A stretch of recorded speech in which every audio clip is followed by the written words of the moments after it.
Good morning to all of you. This is today's the Hindu newspaper analysis session. Today we will discuss mainly three issues. The first issue is how the provisions of Digital Personal Data Protection Amendment Act 2023 are against to IDA Act, and the second issue is a governor's conduct and a judgment of significance, and the third issue is India-Africa Maritime Engagement Exercise begins in Tanzania coast. So let's discuss all the issues in detail. How the new data protection law section 44 a threat to RDI? Why activists are fighting? Why in news? Congress Rajya Sabha member Jairam Ramesh warned that the proposed amendment to the Right to Information Act 2005 would have a devastating effect on the transparency law. He urged to IIT minister to pause review and repeal the change. Congress Rajya Sabha member Jairam Ramesh ने ITI act 2005 के अंदर amendment से related जो provision किए गए हैं उनके against कुछ वार्निंग यहाँ पर गिवन किया है और उन्होंने ये जो अमेंडमेंट किए गए हैं आरटीआई एक्ट 2005 के अंदर अ, इन अमेंडमेंट को आरटीआई की ट्रांसपेरेंसी पर एक अटैक बताया है। इन्होंने आईटी मिनिस्टर से इन अमेंडमेंट को पॉज करने के लिए रिव्यू करने के लिए एंड रिपील करने के लिए अर्ज किया है। Section 44(3) of the Digital Personal Data Protection (DPDP) Act 2023, which places a blanket ban on sharing any personal information with ITI applicants. Section 44(3) of Digital Personal Data Protection Act 2023, जो कि personal information को share करने से related कुछ restrictions impose करता है और इस पर आरटीआई की एप्लीकेशन का कुछ यहाँ पर इसको कॉन्ट्रेरी माना गया है बिकॉज आरटीआई एप्लीकेशन ये परमिट करता है कि किसी भी गवर्नमेंट ऑफिशियल का पर्सनल इंफॉर्मेशन यहाँ पर सीख किया जा सकता है। बट डीपीडीपी एक्ट 2023 सेक्शन 44(3) के अंदर ये प्रोविजन कर दिया गया है कि पर्सनल इंफॉर्मेशन को अब शेयर नहीं किया जा सकता है। इट मीन्स यहाँ पर डीपीडीपी एक्ट 2023 का सेक्शन 44 आईटीआई एप्लीकेशन के कहीं ना कहीं अगेंस्ट जा रहा है। The IDEA Act was introduced with the objective of enhancing transparency and empowering citizens by granting them access to government-held information. ITI act जो इंट्रोड्यूस किया गया था इसका मेन ऑब्जेक्टिव ट्रांसपेरेंसी को इन्हांस करना और सिटीजन्स को एम्पावर करना इसके मेन ऑब्जेक्टिव थे। इसके लिए गवर्नमेंट हेल्ड इंफॉर्मेशन तक सिटीजन्स को एक्सेस का पावर दिया गया। It was pursued as an instrument to uphold democratic principles by ensuring accountability and reducing corruption. ITI को एक डेमोक्रेटिक प्रिंसिपल को अपहेल्ड करने का एक इंस्ट्रूमेंट के तौर पर परसीव किया गया था बिकॉज इसके थ्रू अकाउंटेबिलिटी इंश्योर की जा सकती है और करप्शन रिड्यूस किया जा सकता है। However, despite its initial promise, the act has facing numerous challenges which diminish its impact. ITI के इनिशियल प्रोमिस के तौर पर ये जो एक्ट है ये न्यूमेरस चैलेंजेस इस टाइम फेस कर रहा है। इनमें इनिशियली बहुत सारे प्रोमिस किए गए थे इस आईटीआई एक्ट के थ्रू कि ये अकाउंटेबिलिटी इंश्योर करेगा एंड करप्शन को रिड्यूस करेगा। बट आज RTI act numerous challenges face कर रहा है जिसकी वजह से इसकी जो इम्पैक्ट है इसका जो इम्पैक्ट है वो कहीं ना कहीं डिमिनिश हो रहा है। Therefore, it is very important to examine the trajectory of the RTA Act, the various systematic issues that have weakened its implementation, and the legal interpretations that have further restricted citizens' access to information. ये बहुत ही important हो जाता है कि RTI का जो trajectory है उसको एग्जामिन किया जाए, साथ ही इसके इम्प्लीमेंटेशन को वीक करने वाले जितने भी इश्यूज हैं, वेरियस सिस्टमेटिक इश्यूज हैं, उसको भी बेटर तरीके से एग्जामिन किया जाए एंड सिटीजन्स की इंफॉर्मेशन एक्सेस को रेस्ट्रिक्ट करने वाले जितने भी लूप होल्स हैं उनको लीगल इंटरप्रिटेशन उनको बहुत ही जरूरी है। What were initial promise of IDI Act? IDI Act के initial promise क्या कहते हैं? Initially, IDI Act was seen as a landmark piece of legislation that recognized citizens as the true rulers of the nation. Initially, IDI Act को एक legislation के landmark piece के तौर पर देखा गया जो कि citizens को नेशन का ट्रू रूलर के तौर पर रिकॉग्नाइज करता है। By giving a fundamental right to information, IDI Act provided an effective tool for public oversight, which allowed people to monitor the functioning of the government. Information का fundamental right people को RTI के अंदर given किया गया है। RTI public oversight के लिए एक इफेक्टिव टूल के तौर पर वर्क करता है और पीपल को ये गवर्नमेंट की फंक्शनिंग को मॉनिटर करने की पावर गिवन करता है। This empowerment to public was expected to curb corruption and arbitrariness and it would lead to a more transparent and accountable administration। Public को जो ये गवर्नमेंट ऑफिसर्स को ओवरसाइड करने की पावर गिवन की गई है, इसके थ्रू करप्शन एंड आर्बिट्रेरीनेस को कर्ब किया जा सकता है और इसके थ्रू एडमिनिस्ट्रेशन में ट्रांसपेरेंसी एंड अकाउंटेबिलिटी इंश्योर की जा सकती है। The law was welcomed as one of the best transparency law in the world, offering a legal framework for citizens to seek information with respect and dignity। जिस time पर ये law start किया गया था, पूरे वर्ल्ड में इसको best transparency law के तौर पर देखा गया, बिकॉज सिटीजन्स को ये रिस्पेक्ट एंड डिग्निटी के साथ गवर्नमेंट इंफॉर्मेशन सीख करने के लिए एक लीगल फ्रेमवर्क ऑफर करता है। However, the optimism surrounding IDA Act quickly diminished the bureaucracy and government registered this shift in power। ITI के सराउंडिंग जो ऑप्टिमिज्म थे वो क्विकली डिमिनिश हो रहे हैं बिकॉज ब्यूरोक्रेसी एंड गवर्नमेंट ने ये जो पावर शिफ्ट हुआ है, जो पावर पब्लिक को गिवन किया गया ITI एक्ट के अंडर, ये जो शिफ्ट हुआ है, इस शिफ्ट का ब्यूरोक्रेसी और गवर्नमेंट ने हमेशा रजिस्ट किया है because bureaucratic and government officers नहीं चाहते कि इस तरह की पावर पब्लिक को गिवन की जाए। About ITI act 2005, ITI is derived from the fundamental right of freedom of speech and expression under Article 19 of the Constitution। ITI fundamental right of freedom of speech and expression जो कि article 19 के अंदर given है, वहाँ से इसको drive किया गया है। की provisions of ITI act include section 4 of the act impose an obligation on public authorities to maintain its record in a manner which facilitate the right to information under the act. ITI act section 4 के अंदर किसी भी public authority को ये application given किया गया है कि वो पब्लिक रिकॉर्ड, वो अपने रिकॉर्ड को मेंटेन करे और इस मैनर में मेंटेन करे कि राइट टू इन्फॉर्मेशन के अंडर उसको फैसिलिटेट किया जा सके। Section 6 of act entitle a person to obtain any information under the act to make a request in writing to the central और state public information officer. ITI act section 4 के अंदर persons को ये entitle किया गया है कि वो किसी भी सेंट्रल या स्टेट पब्लिक इन्फॉर्मेशन ऑफिसर से रिटर्न में रिक्वेस्ट करके इन्फॉर्मेशन ऑब्टेन कर सकता है। इट मीन सभी लोगों को ITI एक्ट सेक्शन 6 के अंडर ये राइट मिला हुआ है कि वो किसी भी सेंट्रल या पब्लिक इन्फॉर्मेशन ऑफिसर से, स्टेट पब्लिक इन्फॉर्मेशन ऑफिसर से इन्फॉर्मेशन सीख कर सकता है। Section 7 of the ITI Act require the public information officer to either provide the information or reject the request for any of the reason specified in the section 8 and 9 within 30 days of receipt of the request।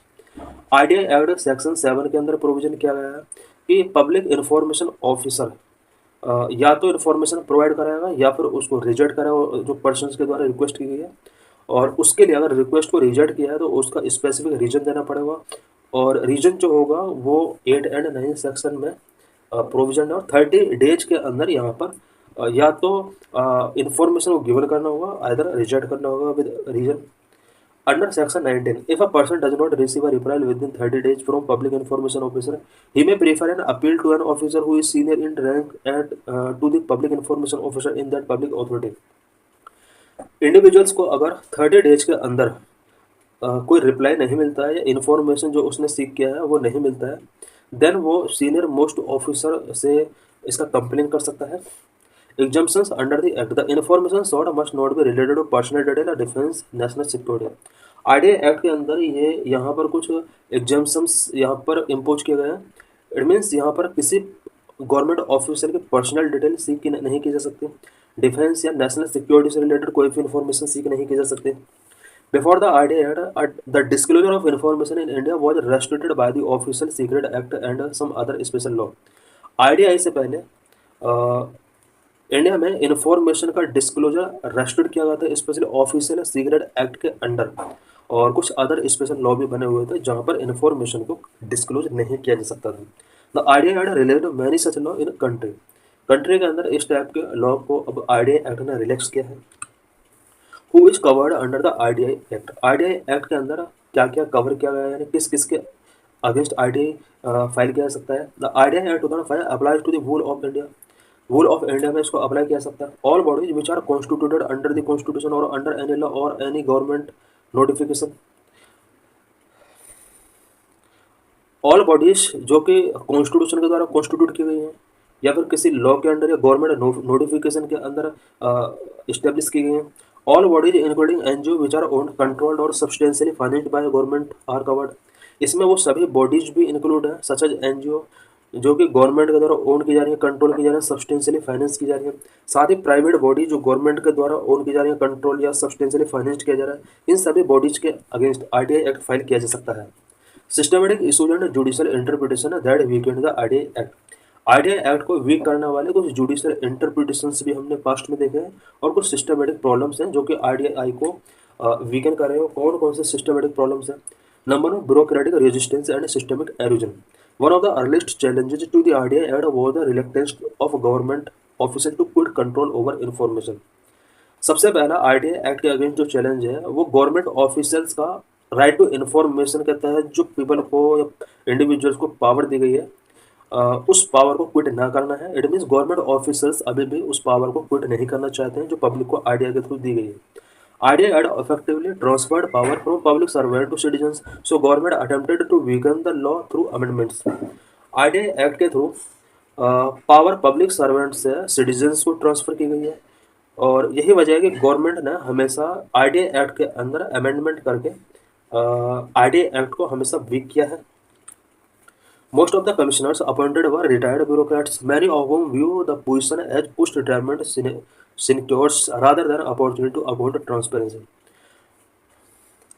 ज़्यादातर commissioner जो होते हैं RTI के under वो retired bureaucrats इसमें commissioners होते हैं और जो कि पोस्ट रिटायरमेंट सिनेक्योर्स के तौर पर इन्हें पोजीशन किया गया है। Their reluctance to impose penalties for non-compliance weakened the act। RTI act के अंदर नॉन कंप्लायंस के लिए किसी टाइप का यहाँ पर पेनल्टी इम्पोज नहीं किया जाता है। अभी तक ऐसा किया नहीं गया। Delay in appointing commissioners lead to massive backlog make RTI ineffective. Commissioners का जो अपॉइंटिंग किया जाता है आरटीआई के अंडर वो काफ़ी डिले किया जाता है और आरटीआई का इसकी वजह से कहीं ना कहीं इसमें इसका इनइफेक्टिव हुआ है। The mandated 30-day period for providing information was often not adhere to. RTI act के अंदर प्रोविजन किया गया है कि 30 डेज के अंदर इन्फॉर्मेशन प्रोवाइड करना होगा बट 30 डेज के अंदर इन्फॉर्मेशन प्रोवाइड नहीं किया जा रहा है। Judicial interpretations restricting RTI. कुछ जुडिशियल इंटरप्रिटेशंस ने भी आरटीआई को रेस्ट्रिक्ट किया है। The erosion of RTI act continued with the supreme courts decision in Girish Ramchandra Deshpande versus central information commissioner 2012 का Girish Ramchandra Deshpande versus central information commission पर सुप्रीम कोर्ट का डिसीजन आया था। इस डिसीजन में आरटीआई एक्ट को कहीं ना कहीं इरोजन करने का वर्क किया गया है। In this case the supreme court ruled that information about a public servants disciplinary record and financial dealing was personal information and therefore examined under section 81J। Supreme court ने इसमें rule given किया कि किसी भी public servant की disciplinary record या फिर financial dealing से रिलेटेड अगर इन्फॉर्मेशन है वो पर्सनल इन्फॉर्मेशन में आएगी। इट मीन्स पब्लिक सर्वेंट के डिसिप्लिनरी रिकॉर्ड और फाइनेंशियल डीलिंग से रिलेटेड इन्फॉर्मेशन को यहाँ पर सुप्रीम कोर्ट ने पर्सनल इन्फॉर्मेशन बताया और इस वजह से सेक्शन 81J के अंडर इसको एग्जेम्प्ट किया गया है। इससे कहीं ना कहीं आरटीआई एक्ट का के थ्रू जो पावर गिवन किया गया था सिटीजन्स के लिए वो कहीं ना कहीं कम हो रहा है। Recently Supreme Court has given its landmark judgement in which governor's power redefined। Supreme Court slammed Tamil Nadu Governor R.N. Ravi's conduct as unconstitutional, criticizing his prolonged inaction on 10 key bills। Supreme court ने Tamil Nadu governor RN. Ravi के conduct को unconstitutional declare किया है because उन्होंने Tamil Nadu assembly के द्वारा पास किए गए अबाउट 10 की बिल्स को एक लॉन्ग टाइम तक पेंडिंग करके रखा। The court noted that he failed to act for months before supremely referring the bills to the president. Court ने नोट किया कि तमिलनाडु गवर्नर के द्वारा बिल्स को प्रेसिडेंट के पास रेफर करने से पहले एक लॉन्ग टाइम पीरियड तक उसको अपने पास रखा और इससे रिलेटेड किसी भी टाइप का यहाँ पर एसेंट या डिसेंट गिवन नहीं किया। The top court deemed the 10 bills to have received assent, declaring following President Draupadi Murmu's action to be void, assenting to only one, rejecting 7 and not considering 2.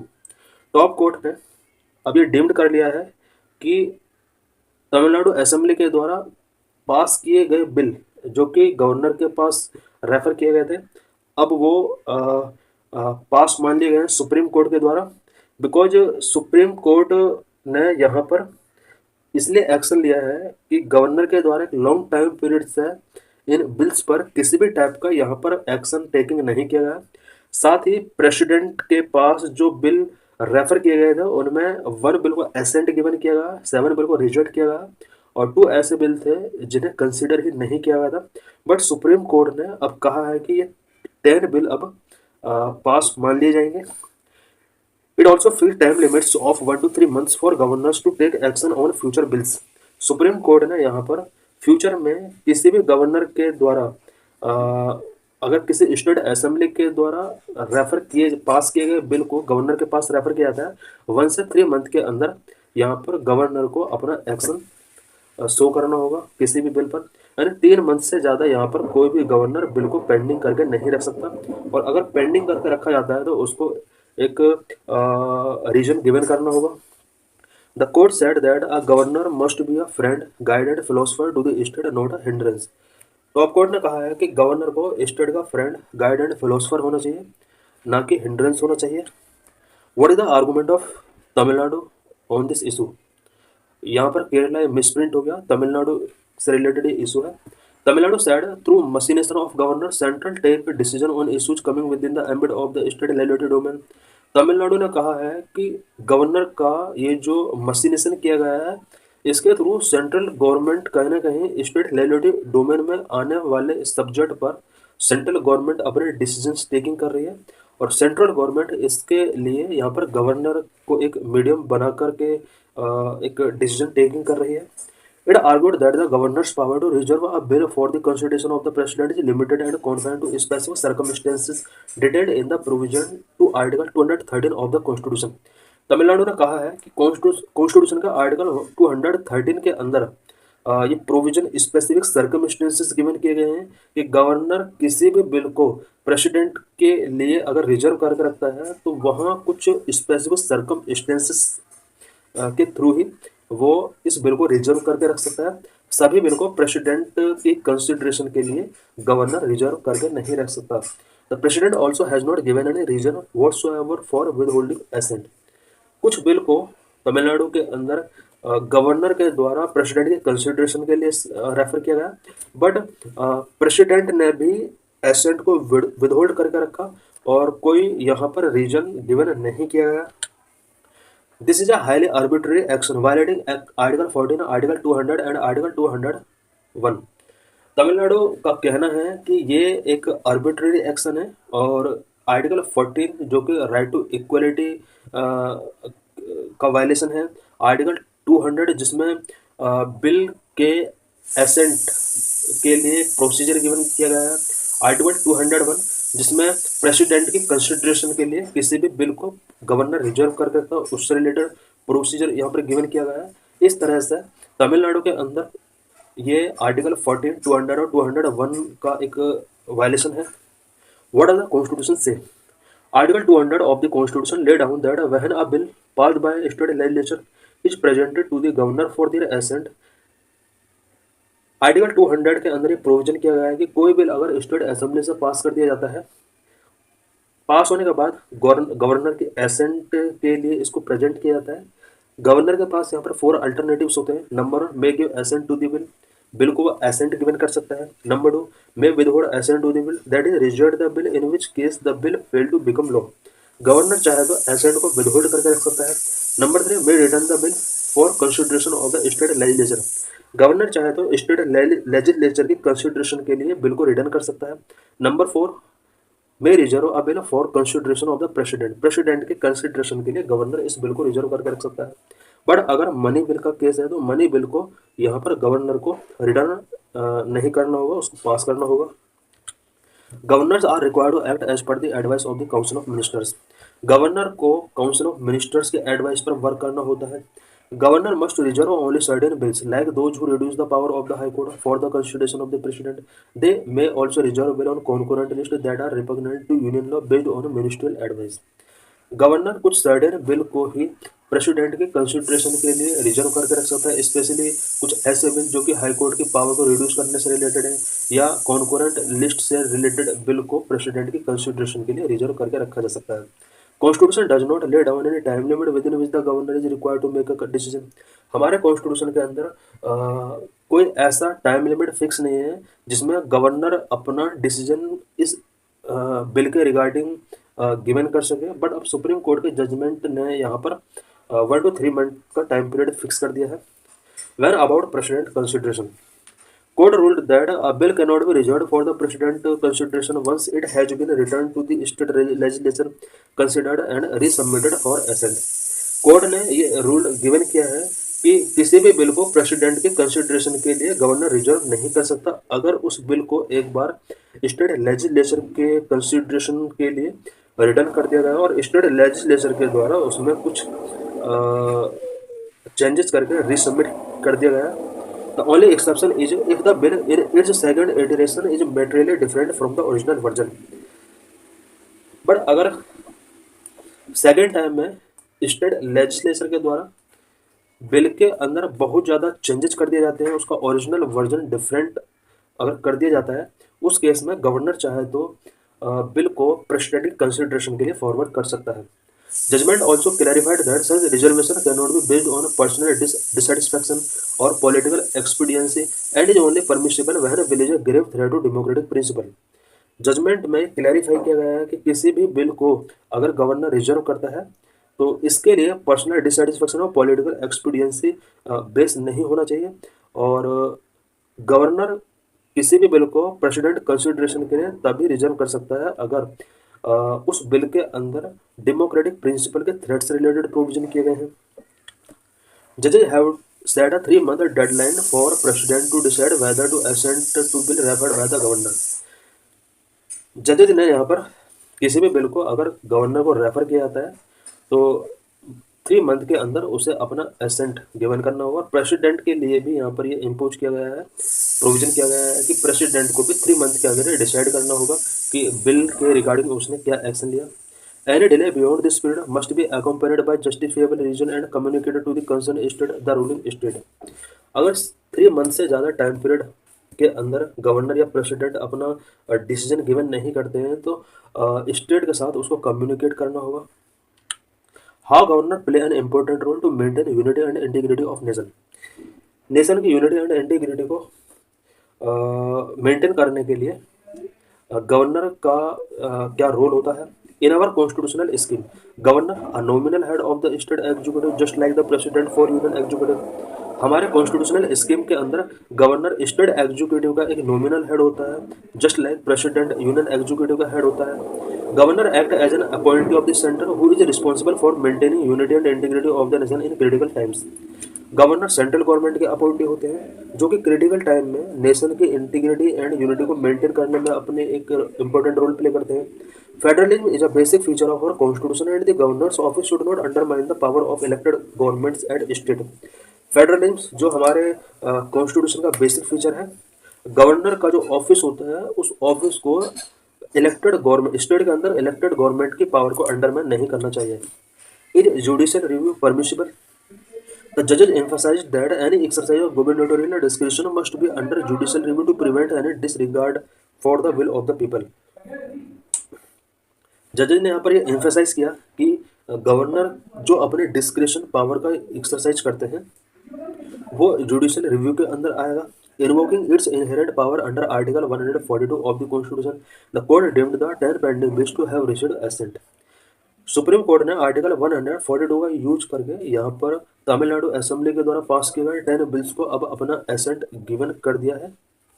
It means यहाँ पर अब governor या president की accent की जरूरत नहीं है, supreme court के अकॉर्डिंग इन्हें पास मान लिया गया है।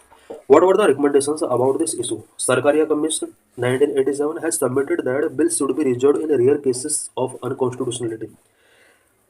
इस इशू से रिलेटेड कुछ कमीशंस के द्वारा अपने रिकमेंडेशंस गिवन किए गए जिसमें सरकारिया कमीशन के रिकमेंडेशन 1987 में आए।